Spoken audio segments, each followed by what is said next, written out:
Welcome to Progress Coaching Institute. Progress Coaching Institute में आपका स्वागत है। आइए शुरू करते हैं क्लास 8th की साइंस का chapter 2, the invisible living world beyond our naked eyes. तो आइए हम लोग प्रीवियस लेक्चर में जहाँ तक किए थे उसी के आगे शुरू करते हैं। हम लोग यहाँ से एवर हर्ट्स ऑफ, कभी सुना गया लग रहा है, और ऐसा इसका कहने का मतलब है। Viruses are microscopic and acellular. Virus बहुत छोटे होते हैं और एक सेल वाले होते हैं। माइक्रोस्कोप से इनको देखा जा सकता है। वायरसेज मल्टीप्लाई, वायरस मल्टीप्लाई होते हैं when they enter a living cell. जब वह एक लिविंग सेल में इंटर कर जाते हैं तो ये मल्टीप्लाई होने लगते हैं। यानी अगर कोई वायरस एक सेल में इंटर कर गया, ह्यूमन बीइंग के या एनिमल सेल के या किसी भी लिविंग सेल के एक सेल में अगर इंटर कर गया तो एक ये वायरस इंटर होगा, 1 से 2 हो जाएगा, 2 से 4, 4 से 8, 8 से 16, 16 से 32, डबल होता रहेगा। दे में इन्फेक्ट प्लांट्स, वे प्लांट्स को इन्फेक्ट कर सकते हैं, बीमार कर सकते हैं, एनिमल्स को इन्फेक्ट कर सकते हैं। और बैक्टीरियल सेल्स, और बैक्टीरियल सेल्स को भी वो इन्फेक्ट कर सकते हैं। एंड में काज ए डिजीज, और बीमारी का कारण बन सकते हैं।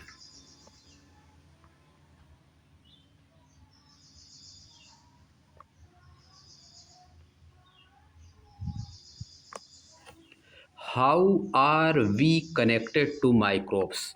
हम माइक्रोब से कैसे घिरे हुए हैं? हम माइक्रो ऑर्गेनिज्म से, माइक्रोब्स यानी छोटे छोटे जो माइक्रोब्स हैं, छोटे छोटे बैक्टीरिया वायरस हैं, इनसे हम लोग कैसे घिरे हैं? Can we find micro organism in other places too. क्या हम माइक्रो ऑर्गेनिज्म को दूसरे प्लेस में भी पा सकते हैं? Let us have a discussion. आइए एक डिस्कशन करते हैं। आइए एक डिस्कशन करते हैं। Have you ईवर seen a lemon. क्या आपने कभी नींबू, लेमन देखा है? टोमेटो देखा है? ऑरेंज देखा है? संतरा? Or any other food item, या तो कोई दूसरा फूड आइटम खाने वाला। Rot after being left outside for some time, जो सड़ गया है। राट मतलब सड़ा हुआ, rotten item. Rot after being left, कुछ समय तक छोड़ देने के बाद बाहर वह क्या होता है? सड़ जाता है। यहाँ पे देखिए फिगर में दिखाया है, यहाँ पे दिखा दिया है यह fruit with micro organism growing on it. Micro organism इसके पार्ट पे ग्रो हो गया है। यह फ्रूट आपका सड़ रहा है, राट हो रहा है।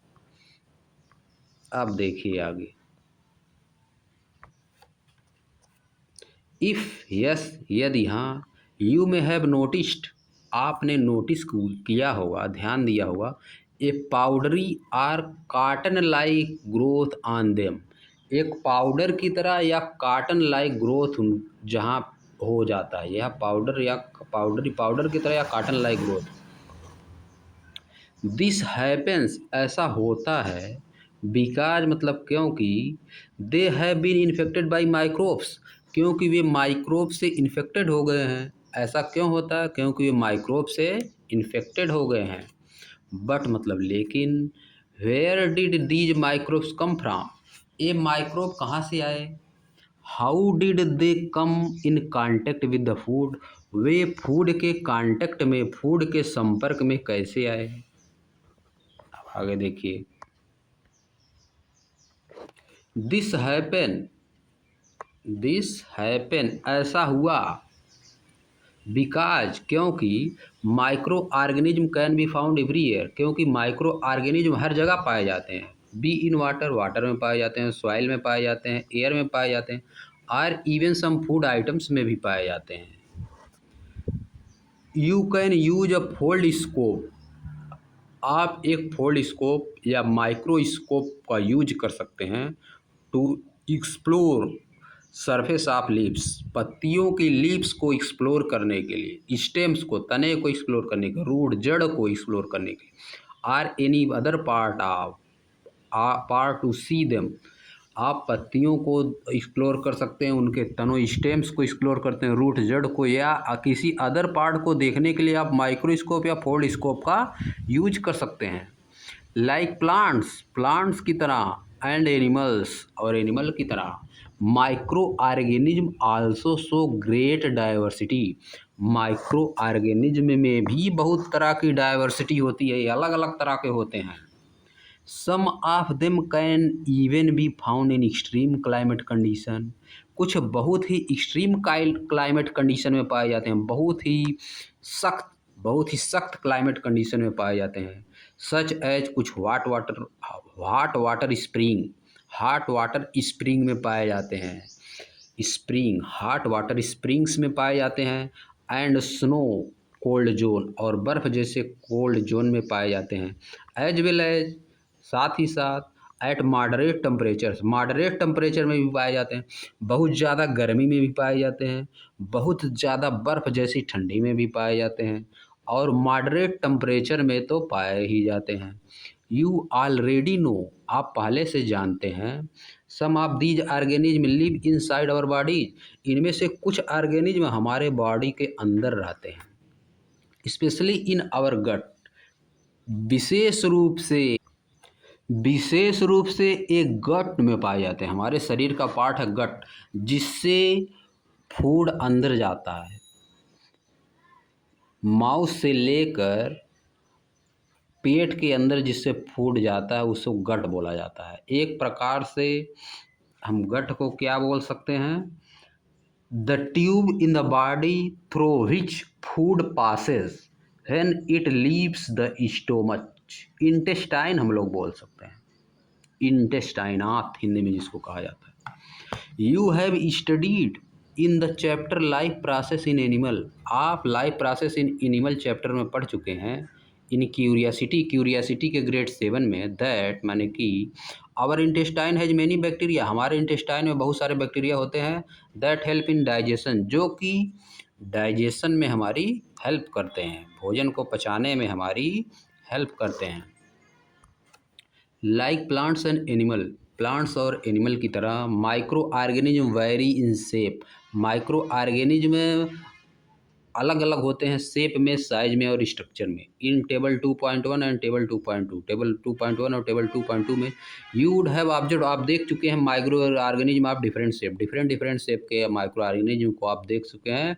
स्फेरिकल हो गया, गोलाकार शेप, रॉड शेप हो गया, और irregular shape. How does the diversity of micro organism play a role in our daily life, micro organism की डाइवर्सिटी कैसे हमारे जीवन में बहुत इम्पॉर्टेंट रोल प्ले करती है। How do they help clean the environment, way environment को clean करने में कैसे हमारी सहायता करते हैं। अब आगे आ जाइए, ऊपर जो बोल रहे हैं बच्चे उस क्वेश्चन को देखिए। But why do micro organism not infect the pickles and murabbas, लेकिन माइक्रो ऑर्गेनिज्म पिकल और मुरब्बा को क्यों नहीं इन्फेक्ट। पिकल को यहाँ पे हम लोग कह सकते हैं अचार, अब मुरब्बा जान ही रहे हैं। दिस इज बिकॉज, ऐसा इसलिए होता है, you add many species with salt और शुगर टू इट, क्योंकि आप इसके साल्ट और शुगर के साथ बहुत सारे मसाले इसमें मिला दिए हैं। Which act as a preservatives, जो कि एक प्रिजर्वेटिव्स का काम करता है, सुरक्षा करने का काम करता है। हाई कंसनट्रेशन ऑफ साल्ट और sugar do not allow these organism to grow on them, salt और शुगर का हाई कंसनट्रेशन, बहुत ज़्यादा मात्रा, इनमें ऑर्गेनिज्म को बढ़ने नहीं देता है, ऑर्गेनिज्म को रोक देता है, डेथ हो जाती है बैक्टीरियाज की।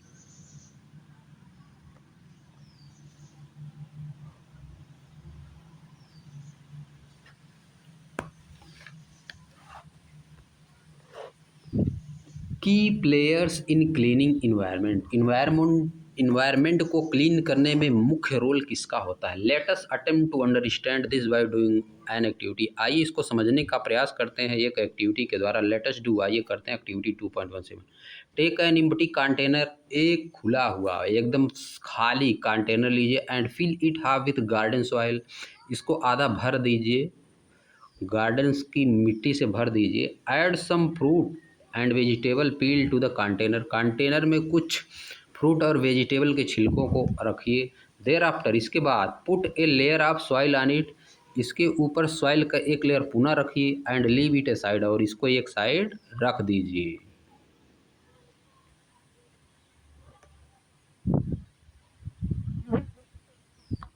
आफ्टर 2 to 3 वीक्स, 2-3 वीक के बाद ऑब्जर्व द चेंजेस, चेंज को ऑब्जर्व करिए, दैट हैव टेकन प्लेस, जिसने टेक प्लेस किया है, जो स्थान ले रहा है, क्या परिवर्तन हुआ है उसको केयर करिए।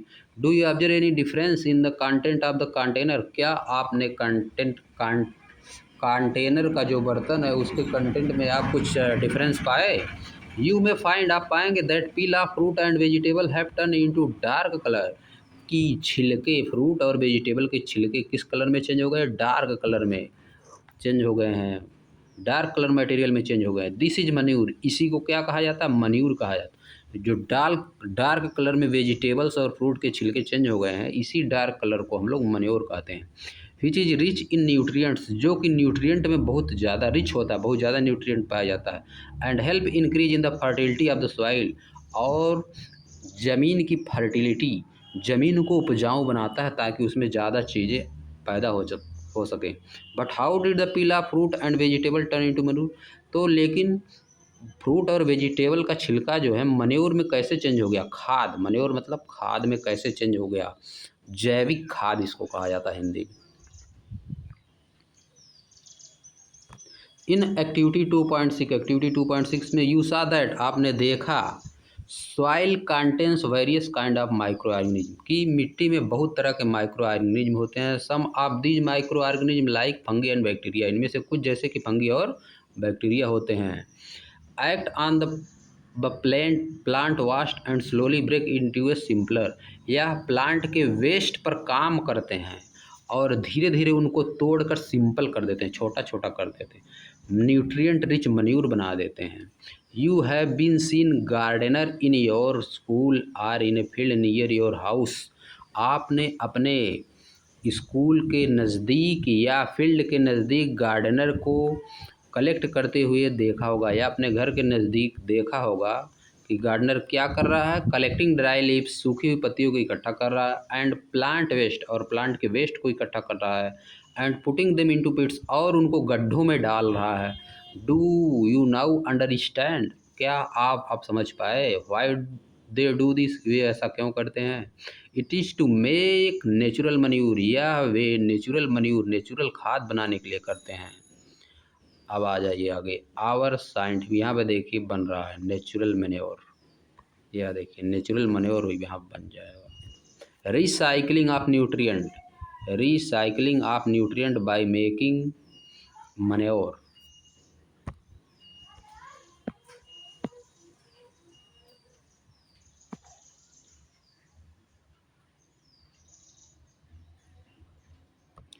आवर साइंटिफिक हेरिटेज, हमारा वैज्ञानिक हेरिटेज, विरासत क्या है। एंशियंट इंडियन टेक्स्ट, भारतीय पुराने जो टेक्स्ट हैं, प्राचीन टेक्स्ट हैं, पार्टिकुलरली खास तौर से Veda, have reference of the word krimi, उसमें एक वर्ड का रेफरेंस दिया गया, बताया गया word krimi, which means different in entities, जिसका मतलब है छोटे छोटे एंटिटी, छोटे छोटे जीव जंतु प्राणी, इंक्लूडिंग दृश्य, विजिबल एंड अदृश्य, इनविजिबल, जिसमें विजिबल और इनविजिबल दोनों इंक्लूड हैं। Various Vedic text mention their beneficial and harmful effect, बहुत से वैदिक टेक्स्ट बताते हैं उनके लाभदायक और हानिकारक, बेनिफिशियल और हार्मफुल इफेक्ट, प्रभाव को बताते हैं। Atharvaveda also refers to krimi, Atharvaveda भी क्रीमी के बारे में बताता है। तो हम लोग अब यहीं पे रुक जाते हैं, नेक्स्ट लेक्चर में हम लोग यहाँ से समाप्त शुरू करेंगे। तो वीडियो को लाइक करिए, चैनल को सब्सक्राइब करिए, और वीडियो को शेयर करना भी मत भूलिएगा। इसी के साथ हम लोग आज समाप्त करते हैं। नेक्स्ट वीडियो में या नेक्स्ट लेक्चर में हम लोग इसके नीचे से पढ़ना शुरू करें।